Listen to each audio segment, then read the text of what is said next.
Hey everyone, in this video I'll show you how to remove objects from images using meta edits. Let's get started. First, open and launch the Meta AI app on your device.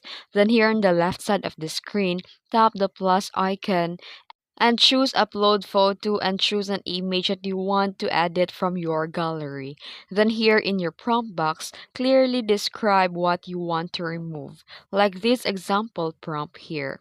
And after done typing your prompt, wait for the AI processing. Let Meta's edits analyze your photo and remove the specific object. And after that, you can now check the object if it's fully removed and the area looks natural.